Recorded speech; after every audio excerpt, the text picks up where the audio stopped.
Yes, nk'uko mubibona kuri ayo mashusho, amakuru aturuka mu duce dutandukanye tw'intara za Kivu yemeza ko Repubulika Iharanira Demokarasi ya Kongo yongereye imbaraga nshya mu ngabo zayo, aho imanukanye aba special forces n'abakomando bamaze iminsi batozwa n'igihugu cya Israel.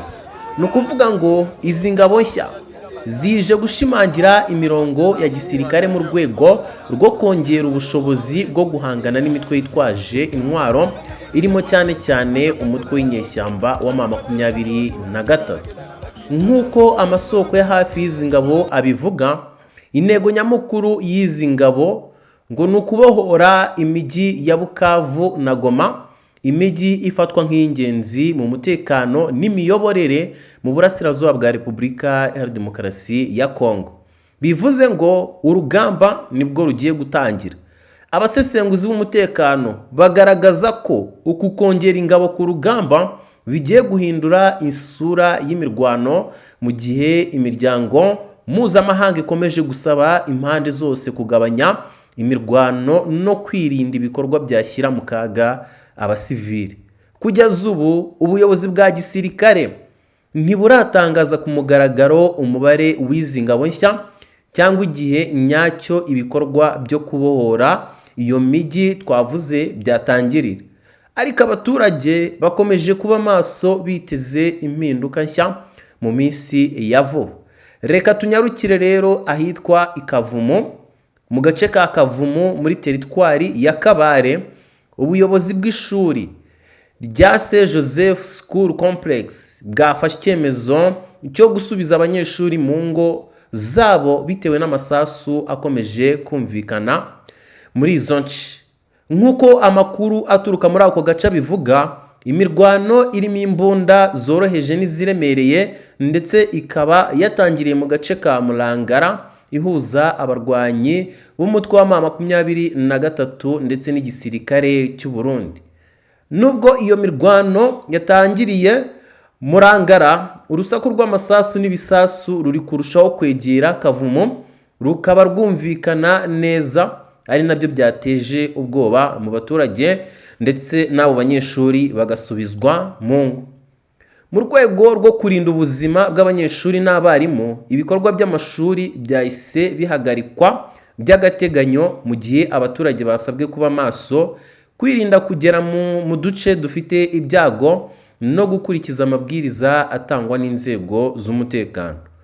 Abaturage barasabwa gutegereza uko ibintu biza kurangira, mu gihe inzego zishinzwe cyangwa se zibishinzwe zitegerejweho gukurikirana uko umutekano uhagaze no gutanga amakuru yizewe ku iterambere ry'iki kibazo. Nongera kubibutsa ko twafunguye urubuga rwa WhatsApp tuzajya tunyuzamo amafoto n'amavideo y'ibiba byose mu burasirazuba bwa Repubulika Iharanira Demokarasi ya Kongo. Ni ukuvuga ngo kwinjiramo nta kundi, na pininze link muri comment, uragenda ukande kuri link hariya mu gice cya komanteri, urahita winjira ku buryo bworoshye cyane, hanyuma uzajya ubasha kubona amafoto n'amavideo biba byaturutse hariya mu burasirazuba bwa Repubulika Iharanira Demokarasi ya Kongo, hanyuma ubashe kubona ukuri kuzuye ku biba byabaye ndetse no kubiba bivugwa binatangazwa. Reka twigarukire ku makuru yacu rero. Hakomeje kuvugwa amayeri ya politika n'umutekano hagati ya Red Tabara na leta y'u Burundi, ndetse ibintu bisaba gusobanurwa neza. Isano iri hagati y'umutekano n'imiyoborere ya politike mu karere igaragazwa n'umubano uremereye cyangwa se mubi uri hagati y'umutwe wa Red Tabara na leta y'u Burundi ikorera i Gitega.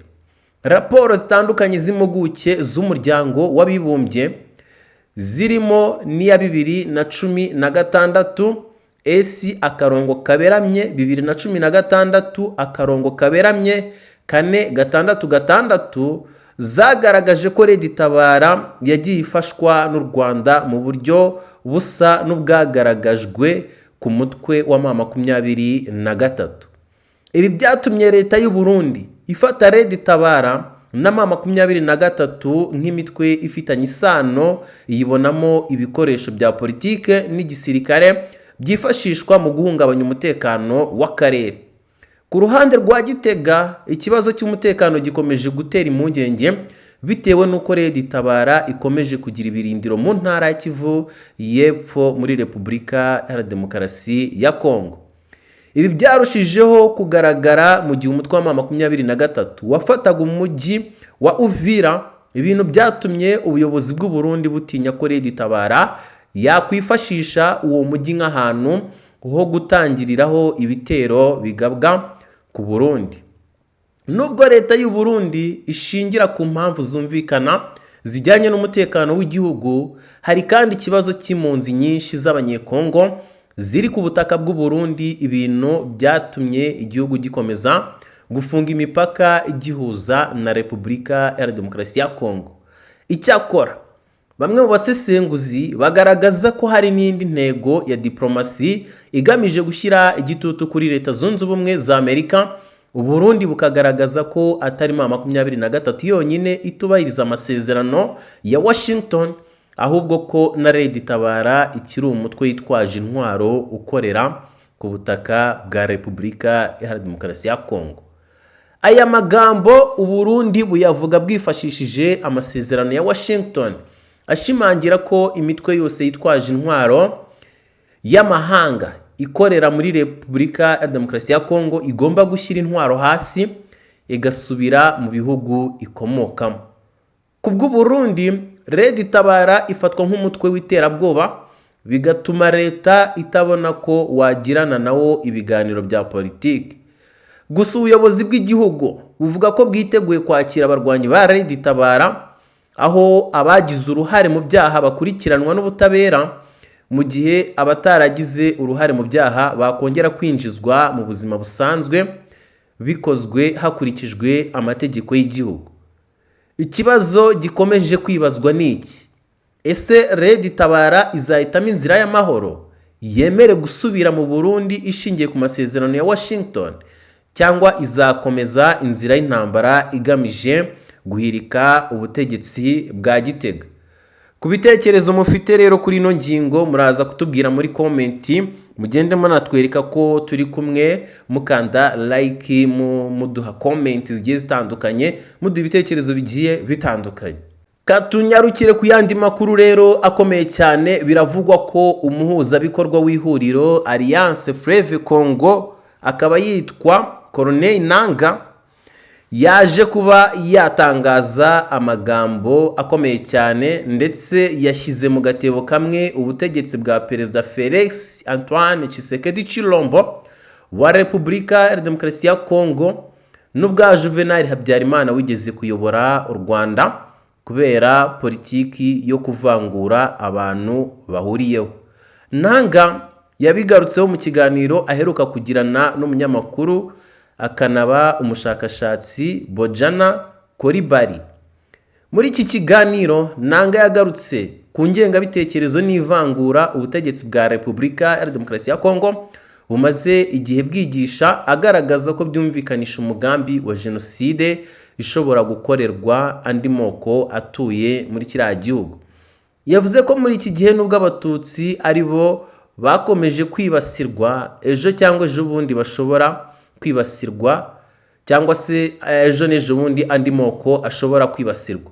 Nangaa yagaragaje ko biteje ikibazo cyane kuba uyu munsi abimakaza imvugo z'urwango banakwirakwiza mu banyekongo ari abayobozi bakomeye muri leta, barimo Minisitiri w'itangazamakuru ndetse n'itumanaho. Yavuze ko Minisitiri Patrick Muyaya akwirakwiza imvugo z'urwango biciye mu byo yita ubumara bw'u Rwanda cyangwa uburozi nyarwanda, agerageza guhakana amabi akorwa n'ubutegetsi bwa Kinshasa aba yashyizwe ku karubanda. Yatanze urugero kandi ku magambo yibasira abantu General Sylvain Ekenge wahoze ari umuvugizi w'ingabo za Repubulika Iharanira Demokarasi ya Kongo, yavugiye kuri televiziyo y'igihugu ariko amahanga bikarangira aruciye akarumira. Yunzemo ati: hari undi munyamakuru ku muyoboro wa televiziyo y'igihugu wavuze ati Nangaa aho ari turahazi, aho umugore we n'abana be turahazi, turasaba buri wese gufata abana be ku ngufu, ibi ni imvugo z'urwango, guhamagarira abantu gukora urugomo hanyuma bigaca kuri televiziyo y'igihugu by'umwihariko mu kiganiro gifitwe mu nshingano na Minisitiri w'itumanaho. Nanga yavuze ko bitandukanye n'ivangura rigaragara mu bice bigenzurwa na leta, mu bice 23 igenzura ibyo bitakiharangwa. Ati mu bice tugenzura ibyo ntago bikiharangwa, nta mvugo z'urwango, nta vangura rishingiye ku moko rihari.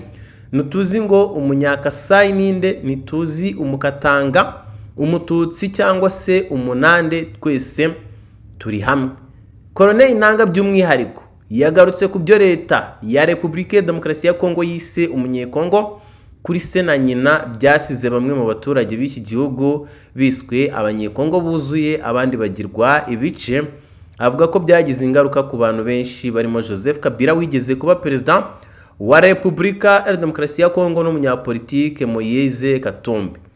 Yavuze ko iyi myumvire y'ishyaka UDPS riri ku butegetsi isa n'iy'ubutegetsi bwa Habyarimana bwari bufite ubwo bwitaga abarimo Perezida Paul Kagame abanya-Uganda. Ati Perezida Katumbi wa Assemblée pour la République n'abandi bantu benshi barimo n'uwari Perezida Kabila bishyuye ikiguzi, kandi niyo mitekerereze ya UPDS ya Tshisekedi kumva ko Kabila atari umunyekongo. Ibyo ariko bidusubiza inyuma mu myaka mike ishize. Murabizi ko mu Rwanda mu myaka 4 mbere ya Jenoside izi mvugo nizo zari zihari kandi nizo zateguye Jenoside. Batubwiraga ko bari abakoze impinduramatwara, ndavuga FPR, yaturutse muri Uganda, babitaga Abagande, nyamara bari mu nzi zari zimaze ibinyacumi by'imyaka zifuza gutaha.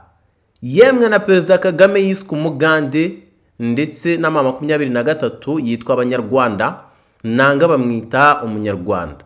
Uyu muyobozi yagaragaje ko ibintu byo kuvangura abantu ari bibi cyane, ashimangira ko 23 izabihagarika. Reka tunyarukire ku yandi makuru cyane rero. Ati bite by'ubuhuza bw'Abanyafrika. Ku munsi w'ejo wa gatanu tariki ya 30 Mutarama umwaka w'2026, nyakubahwa Perezida Paul Kagame w'u Rwanda yakiriye muri village Urugwiro perezida w'inama y'abaminisitiri ya Togo, Faour Esozimana Ginasingibe, usanzwe ari n'umuhuza washyizwe n'umuryango wa Afurika yunze ubumwe mu kibazo cya Repubulika ya Demokarasi ya Kongo. Nyuma y'ibiganiro bagiranye, bombi bahuye n'abagize akanama k'inzobere kashyizweho na African Union, barimo Olusegun Obasanjo wabaye perezida wa Nigeria, Sahil Wakazewedi wabaye perezida wa Ethiopia, Festus Mogae wayoboye Botswana na Catherine Samba Panza wabaye perezida wa Centrafrique. Abo ni abahuza bashyizweho na African Union muri uku kwezi, bakaba bageze mu Rwanda bavuye muri Repubulika ya Demokarasi ya Kongo. Bafite kandi gusura igihugu cya Uganda, igihugu cy'u Burundi. Minisitiri Ambasaderi Olivier Nduhungirehe yasobanuye ko u Rwanda ruha agaciro gakomeye ubuhuza bwa African Union mu gushakira umuti urambye ikibazo cy'umutekano muke mu burasirazuba bwa Repubulika ya Demokarasi ya Kongo. Yakomeje agira ati tubuha agaciro gakomeye kuko muribuka ko iyi ntambara, amakimbirane yo mu burasirazuba bwa Repubulika ya Demokarasi ya Kongo yarebwaga n'ubuhuza bwa Afurika.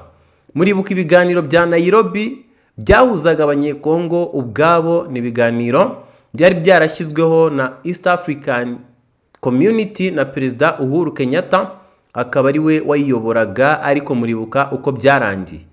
Byarangiye ari uko Perezida Tshisekedi wa Repubulika ya Demokarasi ya Kongo yirukanye 23 mu biganiro bya politiki byaberaga i Nairobi, ndetse anirukana umutwe w'ingabo z'uyu muryango wari ugamije kubungabunga umutekano kandi wari waratanze n'umusaruro.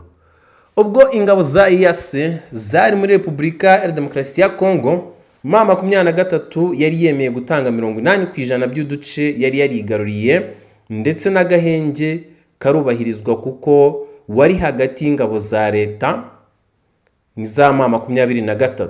Minisitiri Nduhungirehe yongeye kugaragaza ko ibiganiro bya Rwanda byari bigamije kugarura umubano mwiza hagati y'u Rwanda na Repubulika ya Demokarasi ya Kongo, ariko mu kuboza umwaka wa 2024 guverinoma ya Repubulika ya Demokarasi ya Kongo yanga ko masezerano hashyirwaho ingingo irebana no gusenya umutwe wa FDLR nk'uko yari yabyemeye mu biganiro, bituma ibiganiro birangiriraho.